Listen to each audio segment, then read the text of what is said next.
Okay, here's number 2. Y equals negative x squared minus 4x minus 3. I'm going to start with identifying the a, the b, and the c values. So my a value, we could see, is negative 1. My b value is negative 4. And my c value is negative 3. Once again, a is the coefficient of x squared, b is the coefficient of x, c is our constant. There are never variables in for a, b, and c. Okay, so next thing I'm going to do is I'm going to find the x coordinate of my vertex. That's going to be negative b over 2 times a. So I'm going to put my b value in for my b, negative 4, and put my a value of negative 1 in for my a. Negative 4 is positive 4. 2 times negative 1 is negative 2. That gives me an x coordinate of negative 2. Okay, so now I need to find the y coordinate. So I'm going to take my equation, y equals negative x squared minus 4 times x minus 3. I can do that shell just like I did with the quadratic formula, especially when there's a bunch of negatives in here. I think it may help to make sure that you either type this in your calculator or do it by hand correctly. Once again, if you type this into your calculator, that scientific, I'm not quite sure about your phones if it would work, but a scientific calculator, graphic calculator, you should get the y value right away. Once again, I will work this out using the order of operations for those of you that do not have that kind of calculator. Bring the negative sign down. Negative 2 squared, negative 2 times negative 2 is positive 4. Okay, so that's a negative 4. Negative 4 times negative 2 is positive 8. And that should leave me with a positive 1. So that means that my vertex is negative 2, positive 1. Okay, so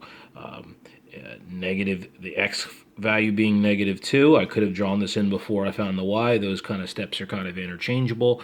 I think actually in the notes it said define the vertex, then plot the vertex, then draw the line. But you could draw the line in once you get here because you know it's the vertical line, x equals negative 2. That's x equals negative 2. So the vertex, negative 2, 1, 2, positive 1. So there's my vertex. We could see in this problem that a value is negative, and I could have said this in the beginning, and I didn't, but the a value is negative, so we know this one is going to open down. So let me kind of just try to give you a little room down here so I can see the vertical change. Okay, so once again, I'm going to write my first 2 odd numbers down, always 1 and 3. I'm going to write my a value down. In this case, it's negative 1. Okay, and right here, this is going to be my vertical change. Okay, so 1 times negative 1 is negative 1. 3 times negative 1 is negative 3. They're negative numbers, so the vertical change means we're moving down. We always go 1 to the right, always 1 to the right. Regardless of what anything else is, it's always 1 to the right. So, okay, our first vertical change is negative 1, so I'm going down 1, 1 to the right. Then I'm going to take my second vertical change. I'm going to start at this point I just plot, not my vertex, at the point I just plotted, and I'm going to go down 1, 2, 3, 1 to the right. Okay, I'm going to reflect those points over. Okay, here we go. We've got our smooth curve. One thing I pointed out when I went over number 3 from the night before is that this c value is our y-intercept and how that does apply to real-life problems that we're not going to cover this year, but that is your y-intercept, and once again you can see that this curve does cross the y-axis at negative 3. Okay, enough of that. So now domain, all real numbers.